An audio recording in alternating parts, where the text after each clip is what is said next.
নমস্কার বন্ধুরা, আমি সঙ্গমিত্রা। আমার এই নিরামিষ সহজ রান্না চ্যানেলে আপনাদের সবাইকে স্বাগত। আজ আমি রান্না করছি নিরামিষ আলু ফুলকপির ডালনা। আপনারা নিরামিষের দিনে খুব সহজেই বানিয়ে নিতে পারেন এই রেসিপিটি। আপনাদের যদি এই রেসিপিটি ভালো লাগে তাহলে লাইক এবং শেয়ার করবেন, আর রেসিপিটি কেমন হয়েছে কমেন্ট করে জানাবেন। আরও নতুন নতুন নিরামিষ রেসিপি পাওয়ার জন্য চ্যানেলটিকে অবশ্যই সাবস্ক্রাইব করবেন। ধন্যবাদ। প্রথমেই ফুলকপির টুকরোগুলোকে ভাপিয়ে নেব। তার জন্য কড়াইতে জল বসিয়েছি। এর মধ্যে দিয়ে দিচ্ছি সামান্য একটু নুন। এখন এর মধ্যে দিয়ে দিচ্ছি কেটে রাখা ফুলকপির টুকরোগুলো। এখানে আমি 700 গ্রাম ফুলকপি নিয়েছি। এখন আমি ফুলকপির টুকরোগুলোকে হালকা করে একটু ভাপিয়ে নেব।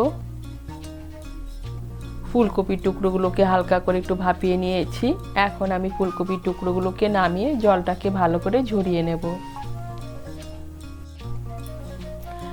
আবার কড়াই বসিয়েছি। কড়াইতে দিয়ে দিচ্ছি সর্ষের তেল। তেলটাকে ভালো করে গরম করে নেব।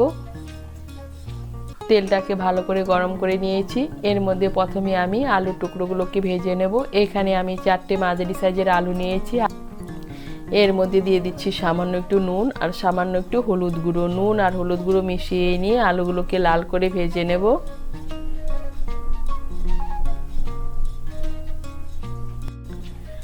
আলুগুলোকে লাল করে ভেজে নিয়েছি। এখন আমি আলুগুলোকে তুলে নিচ্ছি। আলু ভাজার পর কড়াইতে যে তেল আছে এই তেলের মধ্যে ভাপিয়ে রাখা ফুলকপির টুকরোগুলোকে ভেজে নেব। এর মধ্যে আমি আলাদা করে কোনো নুন আর হলুদ গুঁড়ো ব্যবহার করছি না। ফুলকপিগুলোকে লাল করে ভেজে নিয়েছি। এখন আমি ফুলকপিগুলোকে তুলে নিচ্ছি। কড়াইতে দিয়ে দিচ্ছি আরও 1 টেবিল স্পুন সর্ষের তেল। এখন এর মধ্যে দিয়ে দিচ্ছি ফোড়ন। ফোড়নের জন্য এর মধ্যে আমি দিয়ে দিচ্ছি একটা তেজপাতা, 2টো শুকনো লঙ্কা, আর দিয়ে দিচ্ছি গোটা গরম মশলা। গোটা গরম মশলার মধ্যে নিয়েছি এলাচ, লবঙ্গ, দারচিনি, আর নিয়েছি 1/4 টিস্পুন গোটা জিরে। ফোড়নটা দিয়ে একটু নাড়াচাড়া করে নিয়ে এর মধ্যে দিয়ে দিচ্ছি 1 টিস্পুন আদা বাটা, 2 টিস্পুন জিরে আর ধনে বাটা। এখানে আমি জিরে আর ধনে বাটা ব্যবহার করছি, আপনারা জিরে আর ধনে গুঁড়ো ব্যবহার করতে পারেন। আর দিয়ে দিচ্ছি 2 টিস্পুন পাকা কাঁচা লঙ্কা বাটা। ঝালটা আপনারা আপনাদের স্বাদ মতো দেবেন। দিয়ে দিচ্ছি সামান্য একটু জল, মিশিয়ে নেব। মিশিয়ে নিয়েছি। এখন এর মধ্যে দিয়ে দিচ্ছি 1/2 টিস্পুন হলুদ গুঁড়ো, দিয়ে দিচ্ছি 1/2 টিস্পুন কাশ্মীরি লঙ্কার গুঁড়ো। এটা অপশনাল, আপনারা যদি পছন্দ না করেন না দিলেও চলবে। স্বাদ মতো নুন, আর দিয়ে দিচ্ছি একটা মাঝারি সাইজের টমেটো কুচি। মিশিয়ে নেব। মিশিয়ে নিয়ে মশলাটাকে ভালো করে কষিয়ে নেব। মিশিয়ে নিয়ে মশলাটাকে ভালো করে কষিয়ে নিয়েছি। এই দেখুন মশলা থেকে তেল ছেড়ে দিয়েছে, তার মানে মশলাটা ভালো করে কষানো হয়ে গিয়েছে। এখন এর মধ্যে দিয়ে দিচ্ছি ভেজে রাখা আলু আর ফুলকপি। দিয়ে দিচ্ছি সামান্য একটু জল। মিশিয়ে নেব। মিশিয়ে নিয়ে মশলার সঙ্গে আলু আর ফুলকপিটাকে ভালো করে কষিয়ে নেব। এই দেখুন আলু আর ফুলকপি ভালো করে মশলার সঙ্গে কষিয়ে নিয়েছি। এখন এর মধ্যে দিয়ে দিচ্ছি জল। আপনারা যেরকম ঝোল খাবেন সেই অনুযায়ী জল দেবেন। আমি এর মধ্যে 2 কাপ আর 1/2 কাপ জল দিচ্ছি। জলটাকে মিশিয়ে নেব।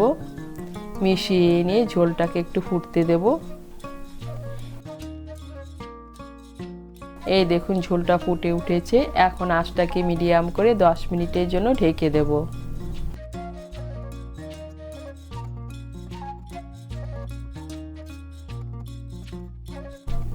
আঁচটাকে মিডিয়াম করে 10 মিনিটের জন্য ঢেকে দিয়েছিলাম।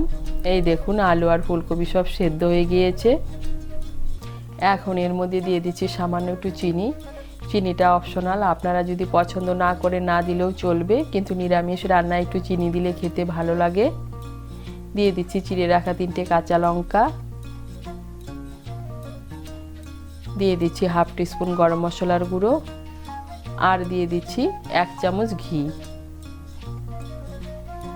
মিশিয়ে নেব। মিশিয়ে নিয়ে আঁচটাকে বাড়িয়ে আরও 1-2 মিনিট রান্না করে নেব।